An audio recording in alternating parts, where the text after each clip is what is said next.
മറ്റേ ഗന്ധർവന്റെ ഇതൊക്കെ കണ്ടല്ലോ, എന്താ അതില് സിനിമ ഉണ്ടാ പോലെ അല്ലേ?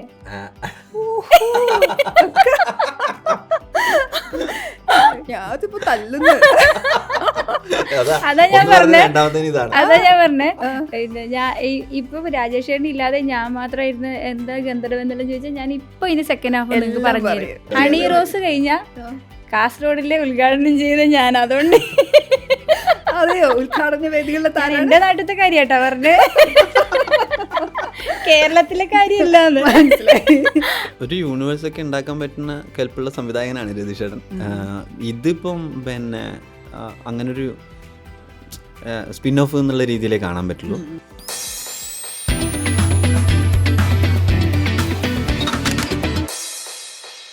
രാജേഷ് മാധവൻ, ചിത്ര, ഈ നിങ്ങൾ സൂസു കപ്പിളല്ലേ? ഈ സുരേഷിന്റെയും സുമലതയുടെയും ഹൃദയഹാരിയായ പ്രണയകഥ, ഇത്രയും വലിയ പേരാ സിനിമയുടെ? എന്ത് ചെയ്യാൻ, അതെ അതാണ് അതിന്റെ പേര്. ഈ ഞാൻ ആദ്യം ഓർത്തു ഹൃദയഹാരിയായ പ്രണയകഥ എന്ന് മാത്രമായിരിക്കും, പക്ഷെ പിന്നെയാണ് ഇത്രയും പേരുണ്ട് എന്ന് മനസ്സിലായത്. ഇപ്പം നമ്മൾ കേസ് കോഡിൽ നിങ്ങൾ ഭയങ്കര പോപ്പുലർ ആയിരുന്നു, ഇടയ്ക്കിടയ്ക്ക് റീലായിട്ട് ഇപ്പോഴത് ഓടിക്കളിക്കുന്നുണ്ട്. അപ്പം അവിടുന്ന് ഒരു സ്പിൻ ഓഫ് മൂവി വരികയാണ്, അപ്പം അതിൻ്റെ ഒരു എക്സ്റ്റൻഷൻ ഉണ്ടല്ലോ, എന്താ രണ്ടുപേരും? ആ സുരേഷനും ആ സുമലതയും തന്നെയാണ്. പക്ഷേ ഇവരുടെ പ്രേമം എങ്ങനെയാണ് തുടങ്ങിയത്, ഏത് വഴിയിലൂടെയൊക്കെയാണ് ആ പ്രേമം പോയത്, എങ്ങനെയൊക്കെയാണ് അത് പോകുന്നത് എന്നൊക്കെയുള്ള കഥയാണ് സുരേഷിന്റെയും സുമലതയുടെയും ഹൃദയഹാരിയായ പ്രണയകഥ. കുറച്ചുകൂടെ ദീർഘിപ്പിച്ച് പറയും. കുറച്ചും കൂടെ ദീർഘിപ്പിച്ച് പറഞ്ഞു കഴിഞ്ഞാൽ രതീഷ് ബാലകൃഷ്ണ പൊതുവാളിന്റെ ഹൃദയഹാരിയായ പ്രണയകഥ. ഓക്കെ. അങ്ങനെ ഇതൊരു പിന്നെ രതീഷ് ബാലകൃഷ്ണ പൊതുവാളിന്റെ യൂണിവേഴ്സിൽ നടക്കുന്ന ഈ രണ്ട് ക്യാരക്ടേഴ്സിന്റെയും പ്രേമമാണ്.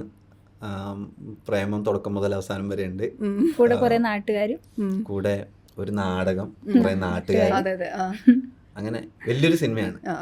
ട്രെയിലർ കാണുമ്പോൾ നമുക്ക് പ്രത്യേകിച്ച് ഒന്നും അങ്ങനെ പിടിയിട്ടുന്നില്ല. ഈ പറഞ്ഞ പോലെ നാടകമുണ്ട്, മ്യൂസിക് ടീച്ചർ ആയിരുന്നല്ലോ കേസ് കോഡിൽ. അപ്പം ഇതിലേക്ക് വരുമ്പോൾ മ്യൂസിക് ടീച്ചർ അല്ല, അംഗനവാടി ടീച്ചർ സോറി. ഓക്കെ, ഇതിലേക്ക് വരുമ്പോൾ എങ്ങനെയാ നാടകമായിട്ട് ബന്ധമുണ്ട്? അംഗനവാടി ടീച്ചർ തന്നെയാണ്. അതിപ്പോ ഞാൻ പറഞ്ഞ സിനിമ തന്നെ വരും. ചിത്രയുടെ കൂടെ എന്നെ അയക്കുന്നത് ചിത്ര സിനിമ കഥ പറയാതിരിക്കാൻ വേണ്ടിയിട്ടാണ്. ഓക്കെ. അല്ല ഇത് പല കാലഘട്ടങ്ങളിലൂടെ സുരേഷേട്ടന്റെയും സുമലതയുടെയും പ്രണയം പല കാലഘട്ടങ്ങളിലൂടെ കടന്നു പോകുന്നത് കാണിക്കുന്നത്. മതിയല്ലേ? മതി. ഇനി അങ്ങോട്ട് പോയി നാടകമായിട്ട് കുടുംബക്കാരൊക്കെ നാടകക്കാരാ. എന്റെയും കുടുംബക്കാര് നാടകക്കാരാ, സുരേഷൻ കാവന്താഴത്തിന്റെ കുടുംബക്കാര് നാടകക്കാരാ. അപ്പൊ ഈ പ്രണയത്തിന്റെ പാരലായിട്ട് നാടകവും പോകുന്നുണ്ട്. അത്ര ഞാൻ പറയൂ. ഓക്കെ, അത്രയും പറഞ്ഞാൽ ഈ നമ്മുടെ കെയറിംഗ് ആണ് സുരേഷേട്ടന്റെ മെയിൻ എന്ന് പറയല്ലോ. ഇതിലും അത്രയും കെയർ ചെയ്യുന്ന കാമുകനാ? അതിനെക്കാട്ടിലും കെയർ ചെയ്യുന്നുണ്ട്. നമ്മൾ പറയാറുണ്ട് ഇപ്പോഴത്തെ ജനറേഷന് കെയറിംഗ് തീരെ പറ്റില്ല എന്ന്. അപ്പൊ ഇപ്പോഴത്തെ ജനറേഷനിലേക്ക് എങ്ങനെയാ ഇത് കണക്ട് ചെയ്യുന്നത്? അതെങ്ങനെ പറയും? അതായത് സിനിമയുടെ പ്രണയത്തിന്റെ ഒരു സ്വഭാവേ, അതിന്റെ ഒരു പ്രത്യേകത എന്ന് പറഞ്ഞാൽ എന്തായിരിക്കും? ഇത് പിന്നെ എല്ലാ ജനറേഷനിലും പ്രേമത്തിന് ഒരു കഥയും കൈവഴികളും നാൾവഴികളും എല്ലാം ഉണ്ടാവുമല്ലോ. അതെ, ഒരു പൈങ്കിളിയും. അതെ, പൈങ്കിളിയും എല്ലാം ഉണ്ടാവുമല്ലോ. അപ്പൊ അത് അങ്ങനെ ഈ ജനറേഷനെ കണക്ട് ചെയ്യാൻ വേണ്ടിയിട്ടല്ല, എല്ലാ ജനറേഷനിലും പ്രേമം ഒന്ന് തന്നെയാണ്, ഒരേപോലെ തന്നെയാണെന്ന് പറയുന്നത് പോലെയാണ് സിനിമ ഉള്ളത്. ഇപ്പം പല കാലഘട്ടങ്ങളിലും മുറിച്ചാണ് ഈ പ്രേമകഥ കാണിക്കുന്നത്. അപ്പോൾ തലമുറകൾ റിലേറ്റ് ചെയ്യട്ടെ, ഈ ജനറേഷൻ മാത്രമല്ലാതെ എന്നുള്ളതാണ്. ഓക്കെ. ഇപ്പം മറ്റേ കേസ് കൂടി ചെയ്യുന്ന സമയത്ത് തന്നെ ഇതിന്റെ ആലോചന ഉണ്ടായിരുന്നു, അല്ലെങ്കിൽ ആ സിനിമ റിലീസായതിനു ശേഷമൊക്കെ ആലോചിച്ചാണോ?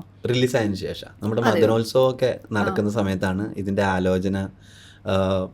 പിന്നെ കുറച്ച് ആൾക്കാരും ഇങ്ങനെ കമന്റ് ഒക്കെ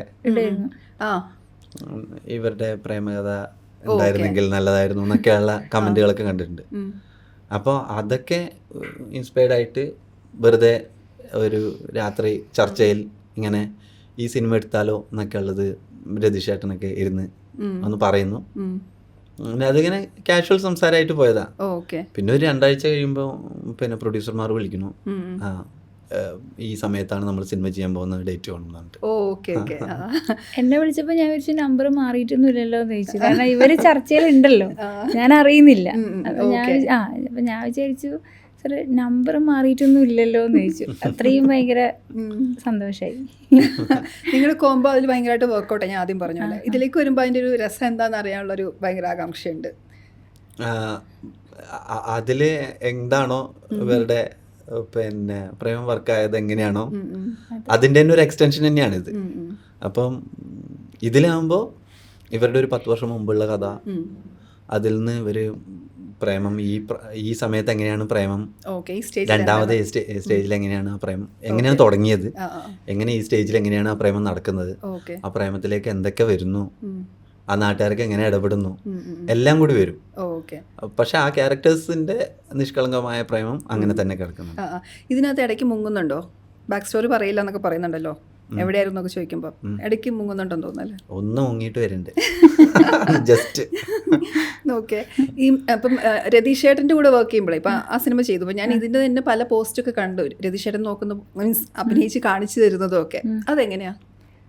രതീഷേട്ടൻ ഏത് സീനായാലും കാര്യങ്ങളായാലും രതീഷേട്ടൻ ചെയ്ത് കാണിച്ചു തരും. അതെയോ? ഡാൻസ് ആയാൽ പോലും ചെയ്ത് കാണിച്ചു തരും. എല്ലാവരോടും അങ്ങനെയാണോ അതോ ചിത്രയ്ക്ക് മാത്രമാണോ? അല്ലേ, ഞാൻ കണ്ടിട്ടുള്ളത് എല്ലാവർക്കും ചെയ്ത് കാണിച്ചു കൊടുക്കുന്നുണ്ട്. ഓക്കെ. അപ്പം എന്താ പറയണ്ടേ, നമ്മ എല്ലാം ഫസ്റ്റ് ടൈം അല്ലേ ഇങ്ങനെ ചെയ്യുന്നത്. അപ്പോൾ അത് കുറച്ചും കൂടി ഈസി ആക്കി തരാൻ വേണ്ടി രതീഷേട്ടൻ്റെ മാക്സിമം സൈഡിൽ നിന്ന് സപ്പോർട്ട് ചെയ്യുന്നുണ്ട്. ഓക്കെ. അങ്ങനെ കാണിച്ചു തരുന്നതാണ് എളുപ്പം. ആ ചിലതെന്നല്ല, ഏകദേശം എല്ലാം ഒന്നും കാണിച്ചില്ല, സ്വതസിദ്ധമായ പരിപാടിക്ക് വിടും. അപ്പൊ ചിലത് ഭയങ്കര സ്പെസിഫിക് ആയിരിക്കും, ഇങ്ങനെ കണ്ണ് ഇങ്ങനെ മൂവ് ചെയ്തിട്ട് ഇങ്ങനെ നോക്കി അത് കണ്ണ് ഇങ്ങനെ മൂവ് ചെയ്യണം എന്നൊക്കെയുള്ള സ്പെസിഫിക് ആയിട്ടുണ്ടാവും. അത് ചിലപ്പോ രതീഷേട്ടൻ ഇങ്ങനെ വേണം എന്ന് പറഞ്ഞിട്ട് പോകും. അതാണ് കണ്ടത്. ഇപ്പം രാജേഷിനെ കുറിച്ച് ആലോചിക്കുമ്പം ഒരു ഭയങ്കര പെക്യുലറായ ഒരു ബോഡി ലാംഗ്വേജ് ഉണ്ട്. അത് ഒരു തരത്തിൽ ഭയങ്കര ഗുണമാണ്, കാരണം ആർക്കും ഇല്ലാത്ത, പെട്ടെന്ന് ശ്രദ്ധിക്കുന്ന, പെട്ടെന്ന് നമുക്ക് രജിസ്റ്റർ ആവുന്നതാണ്. അതേസമയം അതിൻ്റെ ചാലഞ്ച് എന്താ? കാരണം ഇപ്പോൾ പുതിയതായി ചെയ്യുക എന്നൊരു സാധനം ഉണ്ടല്ലോ, അപ്പം കുറച്ച് എഫേർട്ട് കൂടുതൽ ഇടേണ്ടി വരാറുണ്ടോ?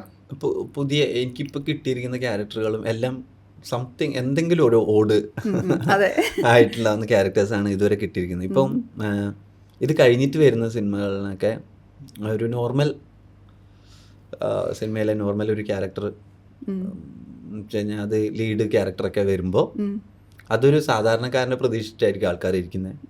അതിലേക്ക് ഞാൻ എങ്ങനെ ഫിറ്റ് ആവും എന്നുള്ളത് ഒരു ചാലഞ്ചായിട്ട് തോന്നിയിട്ടുണ്ട്. ഇതുവരെ അങ്ങനെ ഒന്നും ചെയ്യേണ്ടി അങ്ങനെ വന്നിട്ടില്ല. അതെ, ഇതൊരു ചെയ്ത കഥാപാത്രങ്ങൾ അതില്ല, കാരണം എന്തെങ്കിലും പറഞ്ഞാൽ പ്രത്യേകത ഉണ്ടാവും. അപ്പോൾ ഒരു സ്ക്രിപ്റ്റ് നോക്കി എടുക്കുമ്പോഴേ സ്വയം ആലോചിക്കുന്നത് എന്താ? ഞാനങ്ങനെ നടനാവാൻ വേണ്ടിയിട്ട് അങ്ങനെ സ്ക്രിപ്റ്റുകൾ അങ്ങനെ ധാരാളമായിട്ട് അങ്ങനെ നോക്കിയിട്ടില്ല. ഇതുവരെ വന്നതൊക്കെ എൻ്റെ സുഹൃത്തുക്കളുടെയും ആ ഏരിയ എന്നൊക്കെയാണ് നല്ല സിനിമകളൊക്കെ വന്നിട്ടുള്ളത്. പിന്നെ ബാക്കിയുള്ളത് കുറേ സിനിമകൾ നമുക്ക് EMI സിനിമകൾ ആയിട്ട് ലോൺ അടിച്ച നല്ല സിനിമകളായിട്ട് പോകും. കുറച്ച് സിനിമകളാണ് നാളെ അങ്ങനെ എന്തെങ്കിലും കാര്യമായിട്ട് ഇത് ഇമ്പോർട്ടൻ്റ് ആയിട്ടുള്ള ക്യാരക്ടറാണ്, അപ്പോൾ ഞാൻ ചെയ്തതെന്ന് ഞാൻ നന്നായില്ല എന്നുണ്ടെങ്കിൽ അത് ഒഴിവാക്കാം, അങ്ങനെ ചിന്തിക്കുന്ന കുറച്ച് സിനിമകളാണ്. ഓക്കെ. ഇത് ഇപ്പം എന്താ, ഇതുവരെ അങ്ങനത്തെ ടെൻഷനൊന്നും വേണ്ടി വന്നിട്ടില്ല, ഇനി അങ്ങോട്ടേക്ക് നോക്കാം. നിങ്ങൾ തമ്മിലുള്ളൊരു കോമ്പിനേഷൻ്റെ കംഫർട്ട് എന്താ? ഒരു നാട്ടുകാരെന്നില്ലാന്ന് ഏറ്റവും വലിയ കംഫർട്ട്. പിന്നെ കച്ചറ സെയിം വേവ് ലെങ്ത് ആണ്. ഈ സിനിമയിൽ വരുന്നതിന് മുമ്പ് പരിചയം ഉണ്ടായിരുന്നോ? ഞാൻ എന്നാത്താൻ കേസോടിന്റെ ഓഡീഷൻ ടൈമിൽ രാജേഷ് ചേട്ടനെ നേരിട്ട് കാണുന്നത്, അല്ലാതെ ഞാനൊരു സിനിമ നടന്നില്ല രീതിയിലാണ് എനിക്ക് രാജേഷ് ചേട്ടനെ പരിചയമുള്ളൂ. കാസർഗോഡുകാരനാണെന്ന് എനിക്കറിയില്ലായിരുന്നു. പിന്നെ ഓഡീഷൻ ഇട്ട്. ഓക്കെ. ഞാൻ വിചാരിച്ചു നിങ്ങൾ ഒരേ നാട്ടുകാരാകുമ്പോഴേ സ്വാഭാവികമായിട്ടും പണ്ടേ അറിയായിരിക്കും എന്ന് വിചാരിച്ചു. പിന്നെ ചിത്ര നാട്ടിൽ ഫേമസ് ആവുന്ന സമയത്തേക്ക് ഞാൻ നാട്ടിലില്ലായിരുന്നു. ഡാൻസ് ഒക്കെ കളിച്ച് ഡാൻസർ ആ സമയത്ത് ഞാൻ കൊച്ചിയിലൊക്കെയാ. പിന്നെ ഈ കാസ്റ്റിങ്ങിന്റെ ഇതിനു വേണ്ടി പോകുമ്പോഴാണ് ചിത്രനെ കാണുന്നത്. അതിലെ ഓഡിഷൻ വന്നപ്പോഴാണ് ചിത്രനെ കാണുന്നത്. ആദ്യം ഈ ക്യാരക്ടറിലേക്ക് 2-3 ആൾക്കാരെയൊക്കെ ഓപ്ഷൻ വെച്ചിരുന്നു. പിന്നെ ഇതുപോലെ സംസാരിക്കുന്ന ഒരാളില്ലാത്തതുകൊണ്ട് ചിത്രം തന്നെ സ്ലാങ് ആണ് രക്ഷപ്പെടുത്തിയതല്ലേ. ഓഡിഷനിൽ പെർഫോമൻസ് എങ്ങനെ ഉണ്ടായിരുന്നു? നല്ലതായിരുന്നു. ഇത് ഈ കാണുന്ന പോലെ ചിത്രനെ കൊണ്ട് പാട്ട് പാടിപ്പിക്കുകയായിരുന്നു ചെയ്തത്. അങ്കനവാടി കുട്ടികൾക്ക് പാട്ട് പാടിപ്പിക്കുക എന്നുള്ളതാണ് അത് ഞങ്ങൾ ഓഡിഷനിൽ ചെയ്യുന്നത്. അപ്പം ആ ഇങ്ങനെ പാട്ട് പാടി കൊടുത്തു കഴിഞ്ഞാൽ കുട്ടികളൊക്കെ പാടിക്കോളും എന്ന് തോന്നുന്ന പോലെ പാട്ട് പാടി കൊടുക്കണ്ടായിരുന്നു. അത് കണ്ടപ്പോൾ സെലക്ട് ചെയ്തു. ഈ കാസ്റ്റിംഗ് എന്നുള്ളൊരു ജോലി ഉണ്ടല്ലോ, എളുപ്പമാണോ? അയ്യോ അല്ല. എന്താ അതിൽ ബുദ്ധിമുട്ട്? എന്താ മനുഷ്യപ്പറ്റില്ലായ്മ എന്നുവെച്ചാൽ ചാൻസ് ആൾക്കാരെ അങ്ങനെ ഒഴിവാക്കേണ്ടി വരും. നമുക്ക് ഒരു കരുണയില്ലാതെ ഒഴിവാക്കേണ്ടി വരും. അത് പിന്നെ അടുത്ത ആൾക്കാരായിരിക്കും, ചിലപ്പോൾ നമ്മളെയൊക്കെ അടുത്ത ആൾക്കാരൊക്കെ ആയിരിക്കും. നമ്മൾ അതിലൊന്നും കരുണ കാണിക്കാൻ പറ്റില്ല ഈ ഏരിയയിൽ. എന്നാൽ നമുക്ക് അവരെ മാനസികമായി വിഷമിപ്പിക്കാനും പാടില്ല. ഇതിനെ ഒന്ന് കൊണ്ടുപോവുക എന്ന് പറയുന്നത് ഭയങ്കര ബുദ്ധിമുട്ടാണ്. കാരണം എല്ലാവരും ഓരോരോ ആഗ്രഹങ്ങളൊക്കെ വെച്ചിട്ടാണ് വന്നിട്ട് പോകുന്നത്. അപ്പോൾ അവർ പോകുമ്പോൾ അവരെ വിഷമിപ്പിക്കാതെ എങ്ങനെ പറഞ്ഞേക്കാന്നുള്ളത് ഭയങ്കര നാക്ക് കിട്ടിയോ? നാക്കൊക്കെ അറിയാം, എന്നാലും പക്ഷെ നമുക്ക് എന്താ സിനിമ തുടങ്ങാനാകുമ്പോഴേക്കും കുറച്ച് ആൾക്കാരുടെയെങ്കിലും വിഷമം ഉണ്ടാവും അതിൻ്റെ കൂടെ. അത് എന്തായാലും അതുണ്ട്. അപ്പോൾ ഞാൻ കുറയ്ക്കാൻ ശ്രമിക്കും. പക്ഷെ ഇപ്പം ചിത്രയ്ക്ക് ഓഡിഷനിൽ വന്ന സമയത്തൊക്കെ അന്ന് ഒരു പേടിയൊക്കെ ഉണ്ടായിരുന്നു ചെയ്ത് കാണിക്കാനൊക്കെ പറയുമ്പോഴും? അന്നുകൊണ്ട് ഇന്നും ഉണ്ട്, ഇപ്പോഴും ഉണ്ട്. ഇപ്പം അത് മാറി തുടങ്ങിയില്ല? ഇല്ലില്ല, കുറച്ചൊരു ഈസ് ആയിട്ടില്ല. സെറ്റിലെ ഓഡീഷൻ ടൈമിലും കിട്ടും എന്ന് വിചാരിച്ചിട്ടില്ല, ട്രൈ ചെയ്യാന്നുള്ള രീതിയിലാണ് കയറി പോകുന്നത്. ചെയ്യുമ്പോൾ പേടിയുണ്ട്, സെലക്ട് ചെയ്തതിന് ശേഷവും പേടിയുണ്ട്. നിങ്ങളെല്ലാവരും തിയേറ്ററിൽ നിന്ന് ചിരിച്ച ആ സീൻ എടുക്കുമ്പോഴും ഞാൻ പേടിച്ചോണ്ടാ ചെയ്തേ. എല്ലാത്തിനും ഒരു പേടി മുമ്പിൽ തന്നെയുണ്ട്. അതിപ്പോഴും മാറിയിട്ടില്ല ശരിക്കും പറഞ്ഞാൽ. അതിനായിരിക്കുമല്ലോ പിന്നെ ഒരുപാട് ഇമ്പ്രൂവ് ആയിട്ടുണ്ട്. ആണോ? ഞങ്ങള് പിന്നണി പ്രവർത്തകർ എന്നുള്ള നിലക്ക് എന്നാ തങ്കേശ്വരിൽ വന്ന ചിത്രം ഇപ്പൊ ഇതില് വരുന്ന ചിത്രം കുറച്ചും കൂടി ആയിട്ടുണ്ട്. തങ്കേശ്വരിൽ അങ്ങനെ മനസ്സിലാവില്ല, പക്ഷെ നിങ്ങൾക്ക് പിടിയിട്ടായിരിക്കും അല്ലേ? അതെ, ഞങ്ങൾക്കത് മനസ്സിലാവും. പിന്നെ രാജേഷ് തന്നെ സംവിധാനം ചെയ്യുന്ന പെണ്ണും പൊറാട്ടിലും ചിത്രം ഉണ്ടോ? ഇല്ല ഇല്ല. എന്താ ഇമ്പ്രൂവ് ആയിട്ട് റോൾ കൊടുക്കാത്ത? അങ്ങനെ ചോദിക്കാൻ എന്താ കൊടുക്കാത്ത കാര്യം എന്താ? അത് വേറെ കാര്യമൊന്നുമല്ല. ഇത് ഞങ്ങൾ പാലക്കാട് ആ പ്രദേശത്തെ സ്ലാങ് ഒക്കെ വെച്ചിട്ട് ആ കൊല്ലങ്കോട് പാലക്കാടുകാരുടെ സിനിമയാണ്. അപ്പൊ അതില് പുറത്തുനിന്നുള്ള ആൾക്കാർ ആരുമില്ല. കാസർഗോഡുകാർ വേണ്ട. ഞാൻ അഭിനയിച്ചിട്ടുണ്ട്, അത് വേറെ നിവൃത്തിയില്ലാത്തതുകൊണ്ട്. ഡയറക്ടറുടെ പ്രിവിലേജ്.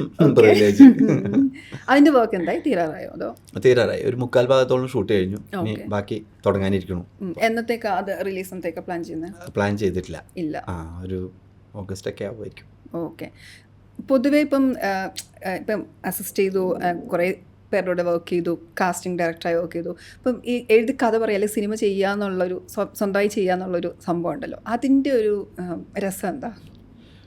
ശരിക്കും അതിനു വേണ്ടിയിട്ടാണല്ലോ നമ്മള് എല്ലാം. അതെ, ഒരു സിനിമ ഉണ്ടായി വരുന്നത് കാണുന്നതിലുള്ള സുഖമാണ്. ഇപ്പം അത് ആക്ട് ചെയ്യുമ്പോഴും അങ്ങനെയൊക്കെ തന്നെയാണ്. ഞാനതിൻ്റെ ഔട്ടിനെ കുറിച്ചിട്ടാണ് ആലോചിക്കുക. ഞാൻ നല്ല ആക്ടർമാർ അങ്ങനെ ചെയ്തുകൂടാത്തതാണ്. പക്ഷെ എനിക്കതങ്ങനെ ഇപ്പോഴും ഞാൻ അതിൻ്റെ ഔട്ടിനെയും കൂടി കുറിച്ചിട്ട് ബോധേഡായിരിക്കും. ഓക്കെ.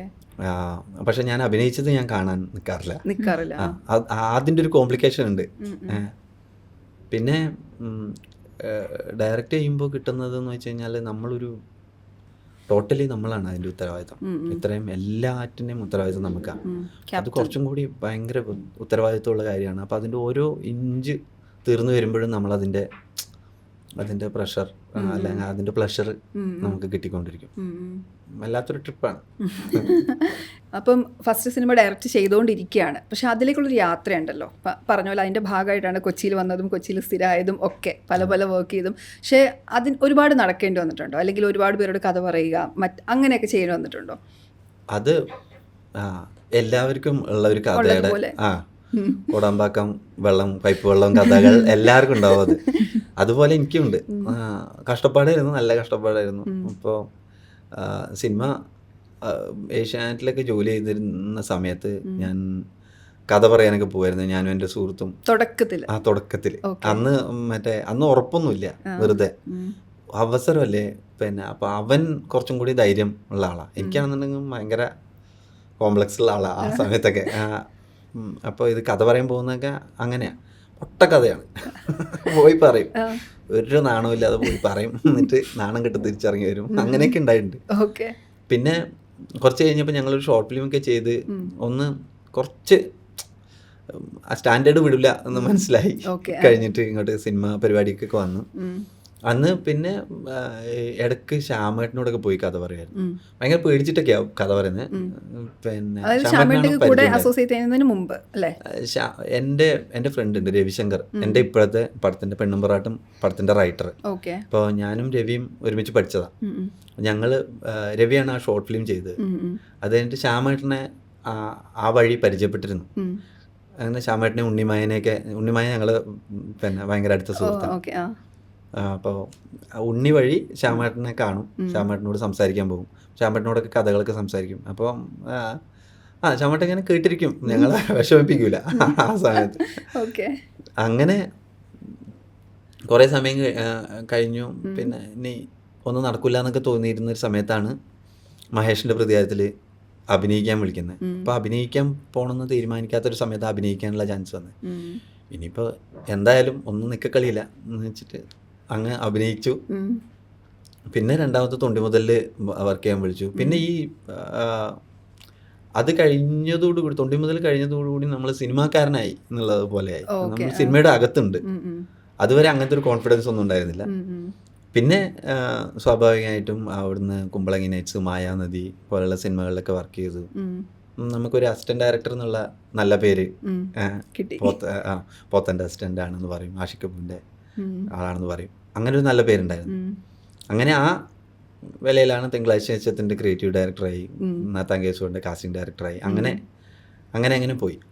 ഈ സമയമാകുമ്പോൾ പിന്നെ ഇപ്പോൾ എനിക്ക് സിനിമ ഓൺ ചെയ്യാൻ വലിയ ബുദ്ധിമുട്ടില്ലാത്തൊരു സമയമായി. ഈ സമയത്ത് ഇതിനു വേണ്ടി ശ്രമങ്ങൾ എപ്പോഴും നടന്നിട്ടുണ്ടായിരുന്നു. പക്ഷെ ഇപ്പോഴാണ് എനിക്കൊരു പൂർണ്ണമായിട്ടുള്ള ഒരു കോൺഫിഡൻസ് വന്നത്. ആ സമയത്ത് നമുക്കെല്ലാം ഏകദേശം ഓക്കെ ആയിട്ട് വന്നു. ആ സമയത്ത് അങ്ങനെ ഇറങ്ങിപ്പോപ്പെട്ടു. ഈ ഏകദേശം ഇതിപ്പം എത്ര, അതായത് പല കഥകൾ നമ്മുടെ മനസ്സിലൂടെ കടന്നു പോയിട്ടുണ്ടാവുമല്ലോ. അപ്പോൾ ഇതിലൊന്ന് ഫിക്സ് ആവുന്നത്, ഇപ്പോൾ പെണ്ണും പൊറാട്ടിൽ ഫിക്സ് ആവുന്നത് എപ്പോഴായിരിക്കും?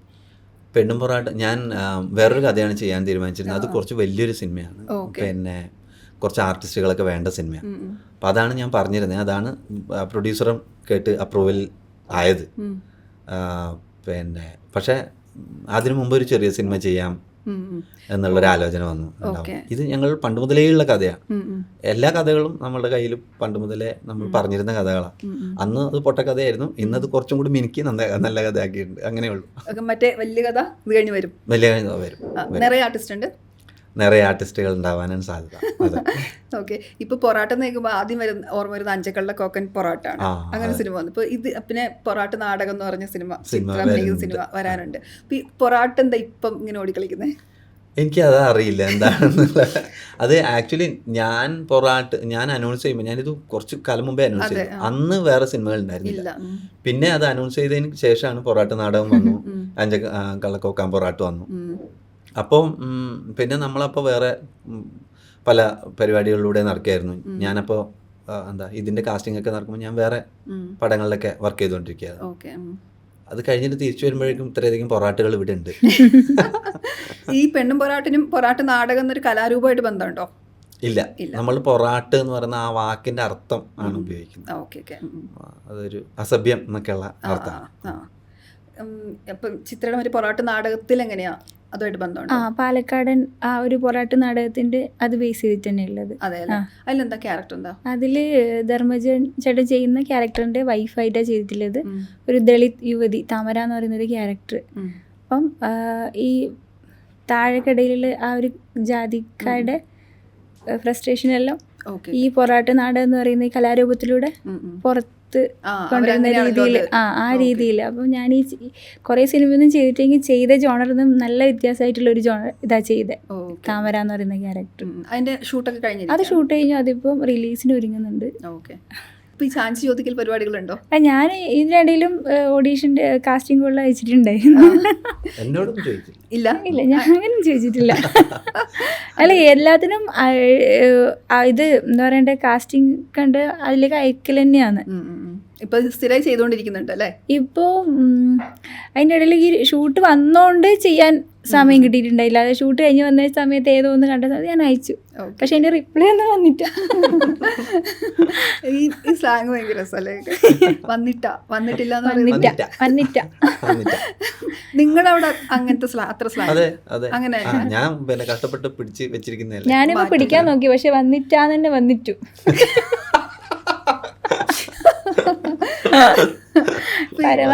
വന്നിട്ടു എന്ന് പറഞ്ഞു കഴിഞ്ഞാൽ ഇല്ലാന്ന് തന്നെയാണ് വരുന്നത്. മനസ്സിലായി. ഇപ്പൊ ഇതിന്റെ ട്രെയിലറിൽ ചാക്കോച്ചനെ കാണുന്നുണ്ട്. എന്താ പുള്ളി? രാജീവൻ ഒരു സഹായം അങ്ങോട്ട് ഒരു പാലോട്ട് കഴിഞ്ഞാൽ അങ്ങോട്ടും ഇങ്ങോട്ടും വേണമെന്നാണ്. അല്ല, പുള്ളിയുടെ പ്രസൻസ് എത്രത്തോളം ഉണ്ടാവും? പുള്ളി ഒരു എക്സ്റ്റൻഡ് ക്യാമിയോ എന്ന് പറയാം. ഒരു ഒരു ക്യാരക്ടർ റോൾ തന്നെയാണ് ഇതിൽ ചെയ്യുന്നത്. ഞങ്ങളുടെ പുള്ളിയുടെ ജീവിതത്തിൽ ഞങ്ങൾക്ക് ഒരു സുരേഷിനും സുമലക്കും ഒരു പങ്കുള്ളതുപോലെ ഞങ്ങളുടെ ജീവിതത്തിലും രാജീവന് ഒരു നമ്മളെ പ്രണയം കാരണമാണ് കൊഴുമൽ രാജീവൻ രക്ഷപ്പെട്ടത്.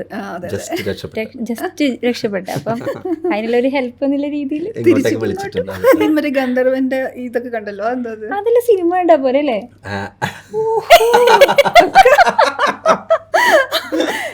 ഞാനിപ്പോ തല്ലുന്നു. അതാ ഞാൻ പറഞ്ഞേ ഞാൻ ഇപ്പൊ രാജേഷേട്ടൻ ഇല്ലാതെ ഞാൻ മാത്രമായിരുന്നു എന്താ ഗന്ധർവൻ എന്നെല്ലാം ചോദിച്ചാൽ ഞാൻ ഇപ്പൊ ഇനി സെക്കൻഡ് ഹാഫ് നിങ്ങൾക്ക് പറഞ്ഞു തരും. ചിത്രം മറ്റേ ഡയലോഗ് എന്ന് പറയോ?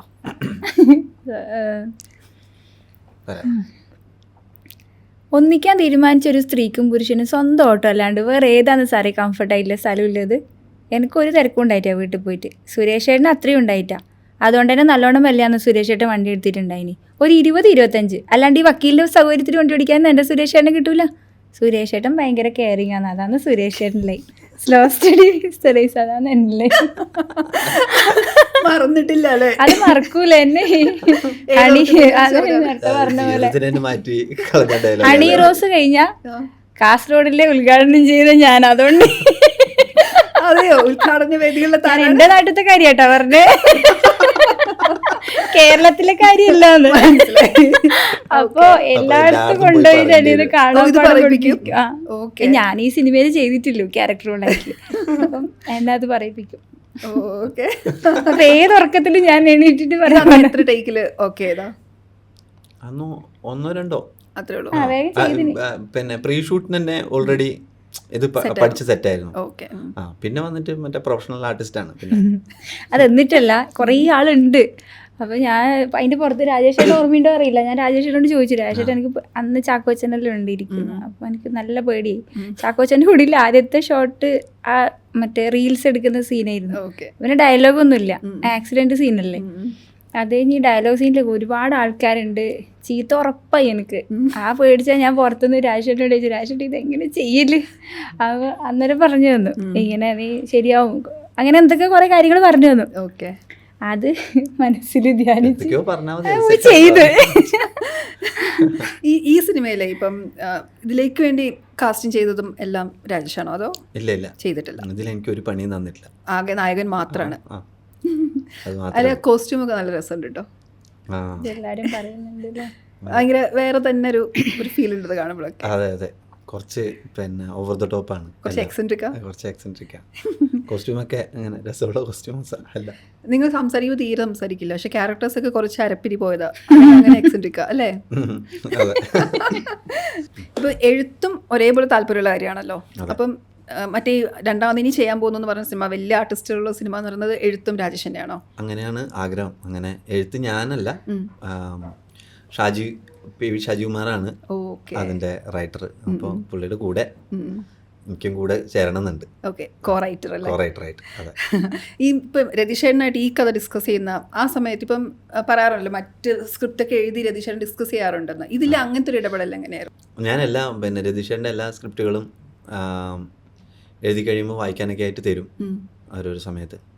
ഇതിൽ പക്ഷേ പിന്നെ ഞാൻ അങ്ങനൊരു വായിച്ചു കഴിഞ്ഞാൽ അതിനൊരു ഡിസ്കഷനൊന്നും നിന്നില്ല. എന്ന് വെച്ച് കഴിഞ്ഞാൽ അത് ഞാനിതിൽ ക്യാരക്ടറും കൂടി ആയിട്ട് തന്നെയാണ് വായിക്കുന്നതെന്നുള്ളതുകൊണ്ട് അതിൻ്റെ ഒരു സ്വാധീനം ഉണ്ടാവും എന്നുള്ളതുകൊണ്ട് ഒരു എക്സ്റ്റേണൽ ഇൻഫ്ലുവൻസ് വേണ്ടതായിട്ട്. പിന്നെ രതീഷേട്ടൻ്റെ കഥകളിൽ നമുക്ക് അഭിപ്രായം പറയാവുന്നേ ഉള്ളൂ. രതീഷേട്ടനോട് ഡിസ്കസ് ചെയ്തിട്ട് എഴുതുക അങ്ങനെ ഒരു പരിപാടിയില്ല. രതീഷേട്ടൻ ഇങ്ങനെ മറ്റേ പേനെടുത്ത് കഴിഞ്ഞാൽ ധാരധാരയായിട്ട് എഴുതുന്ന ആളാണ്. അതിങ്ങനെ ഫ്ലോയിൽ അങ്ങ് വന്നു പോകും. ഒരു ദിവസം ഇരുന്ന് കഴിഞ്ഞാൽ ഒരു 30 സീനൊക്കെ എഴുതിയിട്ടാണ് എണീക്കുക. ഇപ്പം ഇതിൽ തന്നെ പല കമൻസും വരുന്നുണ്ട്. ഈ രതീഷ് പൊതുവാൾ യൂണിവേഴ്സ് എന്നുള്ള സംഭവം, യൂണിവേഴ്സിലേക്ക് ഇനി തുടർച്ച ഉണ്ടാവുമോ അതോ എങ്ങനെയാണ്? ഒരു യൂണിവേഴ്സൊക്കെ ഉണ്ടാക്കാൻ പറ്റുന്ന കെൽപ്പുള്ള സംവിധായകനാണ് രതീഷേട്ടൻ. ഇതിപ്പം പിന്നെ അങ്ങനൊരു സ്പിൻ ഓഫ് എന്നുള്ള രീതിയിലേ കാണാൻ പറ്റുള്ളൂ. പക്ഷേ ഇനിയും ആൻഡ്രോയിഡ് കുഞ്ഞപ്പനൊരു 2ാം ഭാഗം പുള്ളി പറഞ്ഞിട്ടുണ്ടായിരുന്നു. അങ്ങനെ സീക്വൽ പോലെ അല്ലേ? സീക്വൽ പോലെ ഓക്കെ ഓക്കെ. അങ്ങനെ സാധ്യതകളുണ്ട്. ഈ സ്പിൻ ഓഫ് ചെയ്യുമ്പോഴേ മലയാളത്തിൽ നമുക്ക് അത്ര പരിചിതമല്ലല്ലോ, അപ്പോൾ എനിക്ക് തോന്നുന്നു ആദ്യത്തെ തന്നെ ആയിരിക്കും തോന്നുന്നു അല്ലേ? എനിക്ക് അത് സംശയമുണ്ട്. ഈ ഡോക്ടർ സരോജ് കുമാർ, ഉദയനാധാരത്തിന്റെ, പിന്നെ മറ്റേ നമ്മുടെ ചിറകുടിഞ്ഞ കിനാവുകൾ, അത് പക്ഷേ സ്പൂഫ് അല്ലേ? സ്പൂഫാണ്, കംപ്ലീറ്റ് സ്പൂഫാണെന്നാണ് എൻ്റെ ധാരണ. ഈ സ്പിൻ ഓഫിലേക്ക് വരുമ്പോൾ ഒരു അതിൻ്റെ ഒരു പുതുമ അല്ലെങ്കിൽ അതിൻ്റെ ഒരു രസം എന്താ? നമുക്കിത് ഭയങ്കര പേഴ്സണൽ, ആ ക്യാരക്ടേഴ്സിൻ്റെ അതാണ് നമ്മളെ ഏറ്റവും ഇൻട്രസ്റ്റിംഗ് ആയിട്ടുള്ള പോയിന്റ്. പിന്നെ സ്പിൻ ഓഫ് വരുമ്പോൾ ഒരു യൂണിവേഴ്സ് ഉണ്ടാക്കുകയാണ്. ആ യൂണിവേഴ്സിൽ തന്നെയാണോ കഥ നടക്കേണ്ടത് എന്നുള്ളതാണ്. എന്നത്തെ കേസ് കൂടെ നടന്ന യൂണിവേഴ്സിൽ തന്നെയാണോ കഥ നടക്കുന്നത്, നമ്മൾ ആ യൂണിവേഴ്സ് ആയിരിക്കും പ്രതീക്ഷിക്കുക. പക്ഷെ അല്ല, ഈ ക്യാരക്ടേഴ്സിന്റെ ഇപ്പോൾ ഈ സിനിമ കണ്ടു കഴിഞ്ഞാൽ സുരേഷിന്റെയും സുമലതയുടെയും യൂണിവേഴ്സിൽ നിന്ന് ഈ 2 പേര് മാത്രം എന്നത്തെ കേസ് കൂടിലേക്ക് പോയി വന്നതായിട്ട് തോന്നുള്ളൂ. അങ്ങനെ ഒരു വലിയ യൂണിവേഴ്സ് ആയി മാറിയിട്ടുണ്ട് ഇത്, ഈ കഥ നടക്കുന്ന പശ്ചാത്തലം പരിസരമൊക്കെ. അതിൻ്റെതായിട്ടുള്ള, അതായത് നമ്മൾ പ്രതീക്ഷിക്കുന്ന ഏരിയയിലായിരിക്കില്ല ഇതിൻ്റെ പ്രിമൈസസ്. അത് ഒരു ഫസ്റ്റ് തോട്ടിൽ തന്നെ അങ്ങനെ തന്നെ ഉണ്ടായതാണല്ലേ?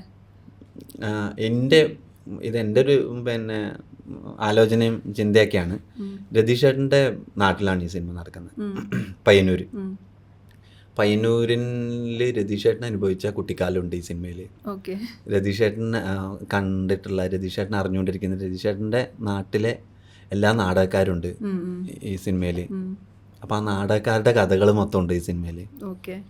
പിന്നെ ഈ സുരേഷിനും സുമലതയൊക്കെ അവിടെ എന്നൊക്കെയോ ജീവിച്ചിരുന്ന 2 ആൾക്കാരാണ്. അപ്പോൾ അതിൻ്റെയൊക്കെ ഉണ്ട്. ഇതിലെല്ലാറ്റിലും രതീഷ് പൊതുവാളിൻ്റെ അംശമുണ്ട് ചെറുതായിട്ട്, എല്ലാ ക്യാരക്ടറിലും. കഥകളിലൊക്കെ നമ്മൾ ഇമോഷണൽ ഏരിയ ഒക്കെ ഉണ്ടാകുമ്പോൾ ഞാൻ രതീഷ് ചേട്ടനോട് ചോദിക്കാറുണ്ട്, ഇങ്ങനെയൊക്കെ ഉണ്ടായിട്ടുണ്ടോ എന്നൊക്കെ ചോദിക്കാറുണ്ട് രതീഷ് ചേട്ടൻ. പിന്നെ അങ്ങനെയൊക്കെ ഉണ്ടായിട്ടുണ്ട് എന്നൊക്കെ പറയും. രാഷ്ട്രീയമുണ്ടോ നമുക്ക് പേഴ്സണലി? സിനിമയിലോ രാഷ്ട്രീയം അങ്ങനെ പ്രത്യക്ഷമായിട്ട് രാഷ്ട്രീയം സംസാരിക്കുന്നില്ല. അപ്പോൾ കുറേ സിനിമകളുടെ കൂടെയാണ് സിനിമ ഇറങ്ങുന്നത്. അപ്പോൾ ഇത് പറഞ്ഞ ഫെസ്റ്റിവൽ കാലമാണ് മലയാള തിയേറ്ററുകളിൽ മലയാള സിനിമയെ സംബന്ധിച്ചിടത്തോളം. കാരണം ഈ വർഷം നല്ലൊരു വർഷമാണ്. അതിൻ്റെ കൂട്ടത്തിൽ അതിന് നല്ല ഹിറ്റായി ഓടിട്ട സിനിമ ഒരുപാട് പേര് കാണട്ടെ. Thank you so much. ചിത്രയുടെ ഒരു പാട്ട് പാടുന്നോ? അയ്യോ, പാടിക്കോ, ധൈര്യമായിട്ട് പാടിക്കോ. പാടുവോ? കൂടെ പാടുവോ? ഞാൻ ചിത്ര എപ്പോഴും പാടും, ഞാൻ കൂടെ പാടുന്നോണ്ട് പറ്റിക്കും. ഞാൻ പാടും, നിങ്ങൾ പാടുപെടും. ആയിരം കണ്ണുമായി കാത്തിരുന്നു നിന്നെ ഞാൻ, എന്നിൽ നിന്നും പറന്നകന്നൊരു പൈങ്കിളി മലർത്തിൻ കിളി മതി.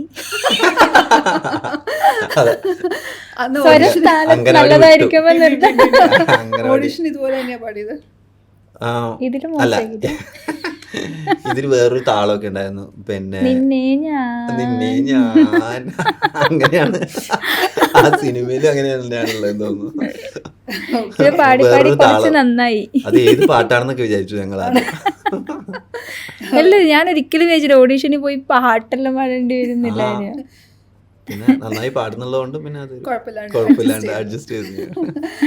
അപ്പോൾ ഓക്കെ, താങ്ക് യു.